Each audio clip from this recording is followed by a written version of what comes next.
Hello, everybody, and welcome back to the On the Diamond and Into the Deep podcast. As always, I am your host, Mahal, and welcome to episode 70 of the podcast. Today is Thursday, May 15th, and we are recording after the Mariners have dropped their second straight series, and they have fallen to 23-19 on the season. They have fallen to 1-5 on the last homestand, and they head into a very difficult series down in San Diego starting tomorrow. So today we'll talk about Game 3 against the Yankees as the Mariners lost 3-2 in a little bit of a heartbreaking fashion. We will then preview the Padres bullpen lineup and all three of the game's starters. That'll be Kolek, Pivetta, and Michael King. But without further ado, let's get into it. To begin, the Mariners dropped their second straight series. They have fallen to 23-19 on the season. Their homestand, they went 1-5. They lost 3-2 in Game 3 against the Yankees after leading 2-0 in the sixth. They let Aaron Judge finally beat them. Dan Wilson said before the series that he wanted to see someone else in the Yankees lineup beat the Mariners. And, Dan, the only way to do that would be to, maybe not give Aaron Judge a pitch right in the middle of the plate and maybe not pitch to him in that situation. It's the eighth inning. You have Carlos Vargas, maybe your fourth, fifth best reliever on the mound. And there's nobody on base and it's a tie game and you're allowing him to pitch to Judge and Judge goes 118 off the bat yard. I mean, I'm not sure. You're kind of asking for it, in my opinion, at that point. And I'm not going to blame him because, you're playing the game. But I would Barry Bonds treatment Judge, especially the way he's been this season. He's slugging 770 or something utterly insane, which is just, these are better than video game numbers. These are just numbers that are truly astronomical, amazing numbers. And he's having a hell of a season. That was his 15th home run, giving him back the league lead. And if I'm Dan Wilson, if I'm the Mariners, I'm not pitching to Judge in that situation. If you go put him on and they have someone else, go rope a double, whether that's Bellinger, whoever, and then Judge scores after the fact, so be it. I would be totally fine with seeing them get beaten by a Cody Bellinger, a Paul Goldschmidt, whoever that may be. It's just to see them get beat by Judge in that fashion is frustrating and that hurts, and it's not something that I personally wanted to see. That said, you cannot blame the pitching staff and Dan Wilson for this loss. The offense was pretty just shockingly bad this whole homestand, but especially those last 2 days. We talked about it yesterday, but 13 strikeouts Tuesday night, and then yesterday, 15 strikeouts in 9 innings. Just atrocious. Everybody in the lineup except for Dylan Moore, who had one at bat, struck out. That's Miles Mastrobuoni once, Polanco once, Julio once, Cal once, Randy once, Tellez twice. Dylan Moore had one pinch hit at bat, and he actually had two, but he walked in one, and then the other he ground out, something like that. Taveras 3 strikeouts, Ben Williamson 2 strikeouts, Leo Rivas 2 strikeouts. Mitch Garver has one pinch hit at bat, and that's a strikeout. Allowing a guy in Will Warren, who we talked about yesterday, is not overpowering, is not this end-all, be-all, crazy good starter, to get 9 strikeouts in 5 innings. These are numbers that remind you too much of the 2023-2024 Mariners. It feels like the offense we have been seeing the past couple years, not the offense we saw in April. And that's been a trend throughout the start of May. And hopefully this gets turned around, and hopefully it's just a down stretch, because that's going to happen over the course of 162 games. But what happened in April was that you had everybody except for Julio hot, including guys you didn't expect to be hot. And maybe you think I'm talking about a Jorge Polanco, but the guys I'm thinking of are J.P. Crawford. And to an even larger extent, Ben Williamson, Leo Rivas, Leody Taveras for a second there, Miles Mastroboni, Dylan Moore, Rowdy Tellez, all coming up with clutch moments, having good starts to their seasons. And that's just not something you can rely on. That's not how this team is built. They're not going to have these crazy random guys going out there and having crazy seasons. And I'm not saying that it's not going to stand and not going to come back from time to time. But the way they were playing and with all the injuries that you had, you were bound to have a little fall from grace. You were not going to be sitting pretty at the top of the American League West that easily. You're not going to be sitting 7-ish games above 500 that easily with that offense. Where your 5, 6, 7, 8, 9 hitters are Miles Mastroboni, Dylan Moore, Rowdy Tellez, Ben Williamson, Leo Rivas, Rylan Thomas. You're not going to be able to consistently win ball games when that's what your lineup looks like. And if anyone thought that was the case, then you're just wrong. And you've been proven wrong. So they found more of what they're going to be. Now, the other problem is that their bullpen hasn't been what they need their bullpen to be, and their starting pitching, partially due to injuries, hasn't been what you need and expect it to be. So from the start of May on, the only thing that's really been good has been Julio Rodriguez. And he hasn't been aircraft carrier good. He's been very, very good. But there's a difference between very good Julio and aircraft carrier Julio. And if you want to think about the difference, think about that stretch he had a couple of years ago in August when he was, 17 for 18, 19 for 20, something like that, with some unreal things and stats and all of that.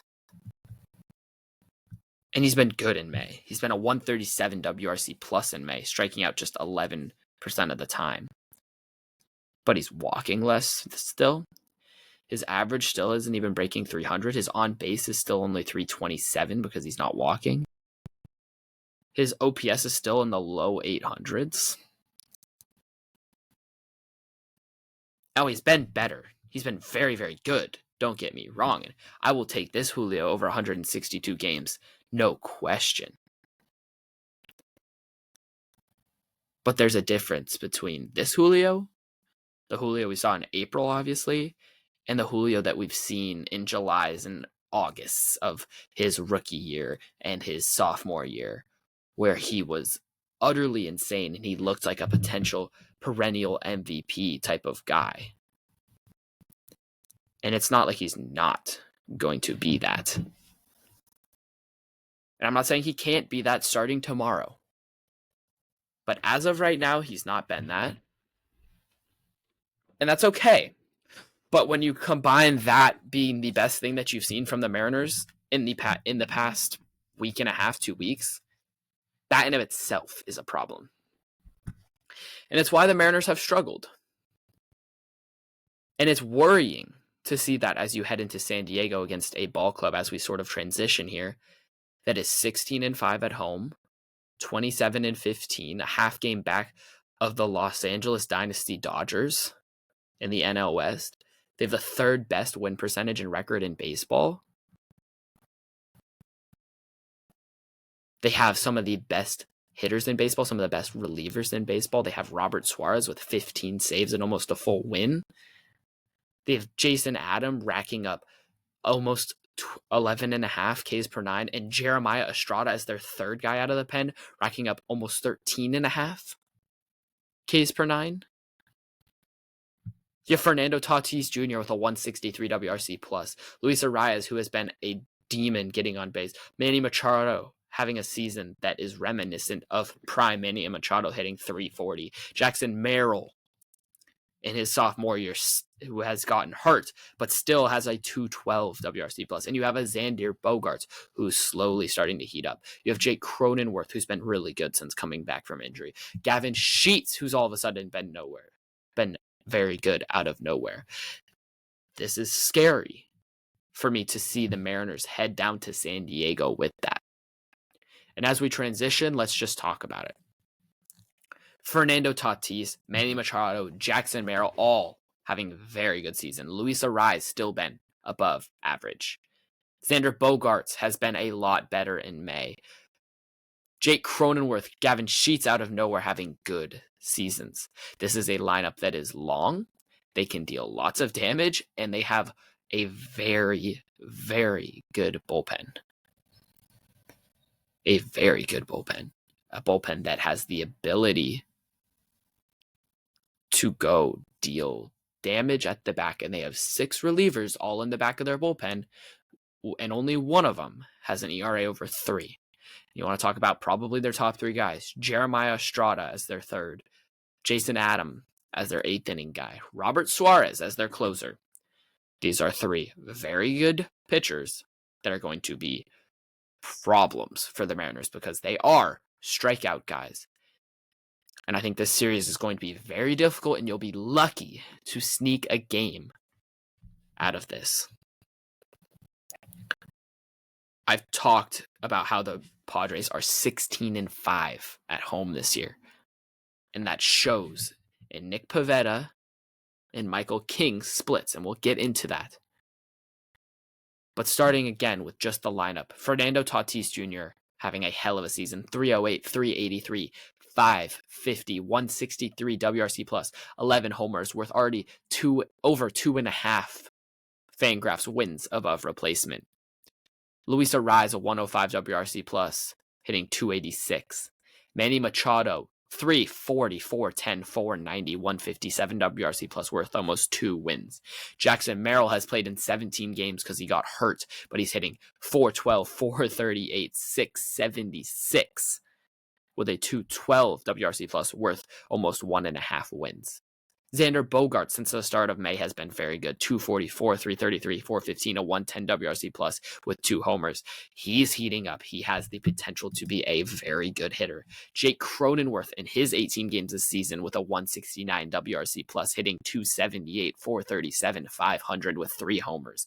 Gavin Sheets out of nowhere, a 129 WRC plus, 290, 341, 468 with 5 homers. Their lineup ranks 20th in home runs, 13th in runs, 21st in walk, 1st in strikeout percentage. They are not going to strike out a lot. They're going to put the ball in play and make you work, and that's scary for this Mariners team where their defense has been problems at times. It's been a problem at times, and that's a little bit scary. They're 2nd in average, 7th in on base, 10th in slug, 8th in WRC plus. A very good, lengthy lineup that has been continually getting better as guys have heated up and gotten back from injury. In terms of the bullpen, they are 7th in reliever ERA, 6th in F4 for their relievers, 10th in FIP, 8th in strikeouts per 9.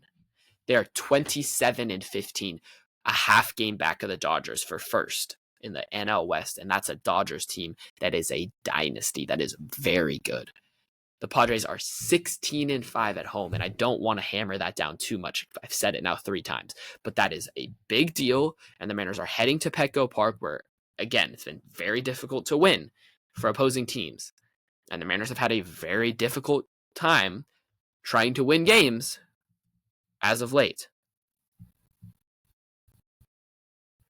So you have to go do something that you haven't been able to do as of late, and that teams haven't been able to do much in general. Now, getting into the starting pitching matchups, you are going to lose Friday, very likely. I could see them getting swept pretty damn easily in this series because I think you're going to struggle in Game 1, specifically because you have Jonathan Diaz on the mound. Game 2, you're facing a very good Nick Pivetta at home against Logan Evans, who has struggled as of late.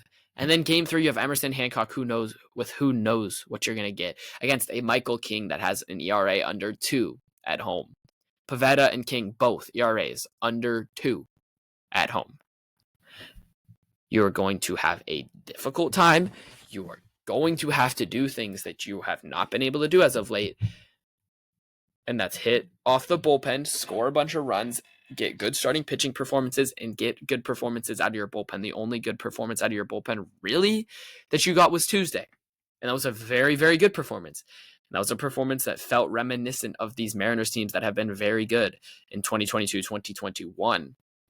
But this current Mariners roster doesn't feel the same as that. Now, Stephen Kolek is starting game 1 for the Padres against the Seattle Mariners. Kolek is, I believe he's 2-0. He started 2 games thus far this year. Let's see. Unknown his record.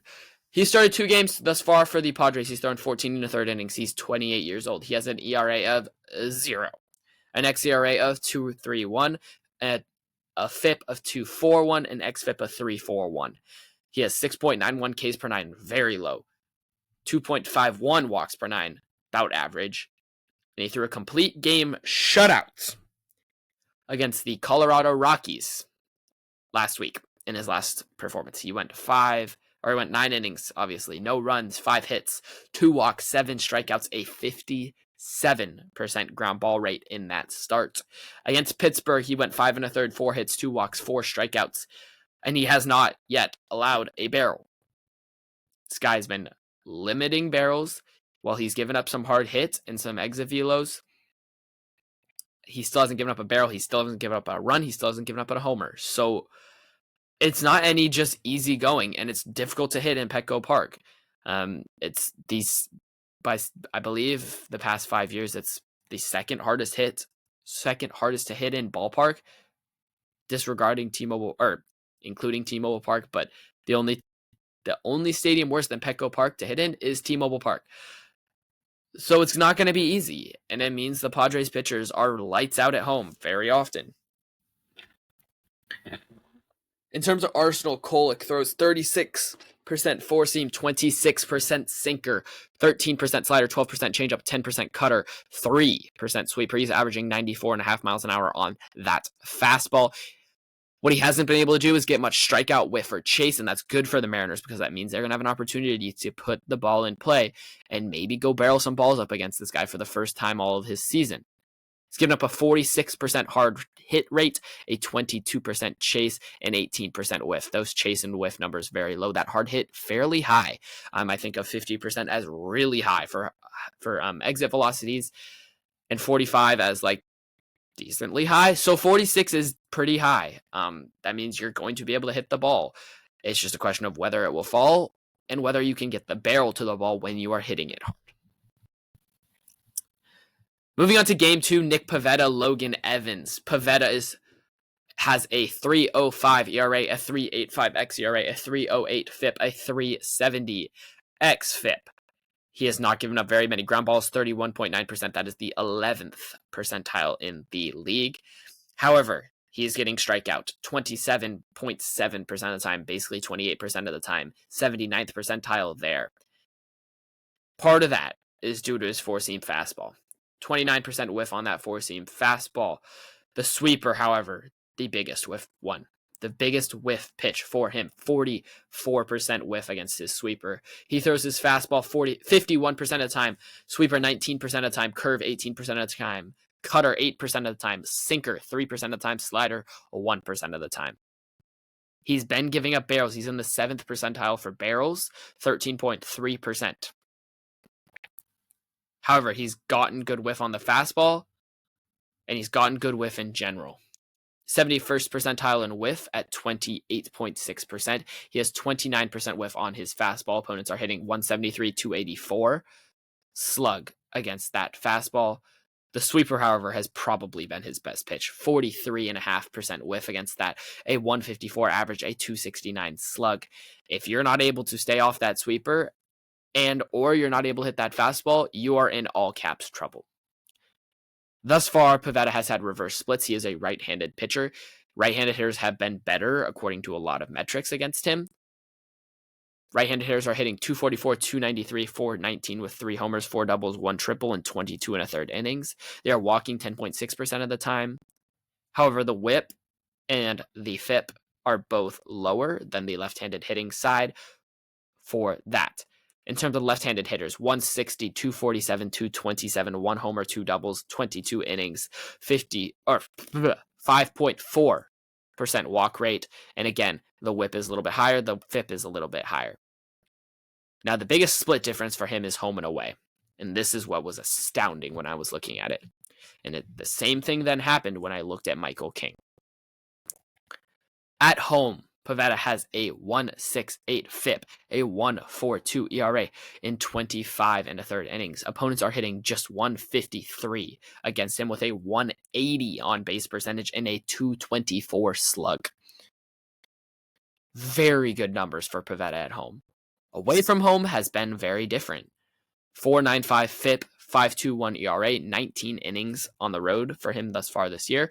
2.63 average, 3.64 on base, 4.47 slug. Part of that's due to his last time out when he was in Colorado and had a little bit of a hard time. 4 innings, 7 hits, 6 runs, 2 walks, 5 Ks. He has just 4 quality starts so far this year. Just 3 of them were at home. In his last 3 starts, he has not gotten through more than 5 1/3 innings. That's part of why he doesn't have that many quality starts, especially lately. In those last 3 starts, he gave up 3 runs in the first 2. In the second one, it was only 2 of them earned, and then 6 runs, like we mentioned, against the Colorado Rockies.